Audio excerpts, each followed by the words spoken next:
তো বন্ধুরা, আজ মহাষ্টমী। সবাইকে মহাষ্টমীর প্রীতি শুভেচ্ছা। আজ আমি বাবা মার সাথে বেরিয়ে পড়লাম পাড়ার ঠাকুর দেখতে। তো আমাদের ফার্স্ট ডেস্টিনেশন ছিল তালদা। এখানকার প্যান্ডেলের সাথে সাথে প্রতিমা মূর্তিটাও ছিল খুব সুন্দর।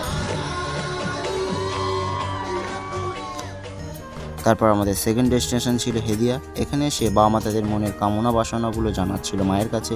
তো বন্ধুরা, মহাষ্টমীর লুকে আমাকে কেমন লাগছে কমেন্টে বলতে ভুলো না। আর হ্যাঁ, ঠাকুর দেখতে আসবো, ফুচকা খাবো না, তাই কখনো কি হয়? ফুচকা খাওয়ার পর পৌঁছে গেলাম আমাদের পরের ডেস্টিনেশন আমঝাড়া পোল। এখানকার প্যান্ডেলের থিমটা ছিল অনেকটা আদিত্য এলওয়ানের মতো।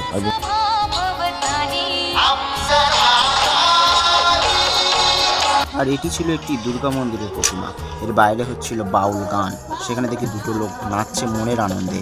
তাদের দেখে বুঝলাম যারা আনন্দে থাকতে জানে তারা আনন্দটাকে খুঁজে পেতেও জানে।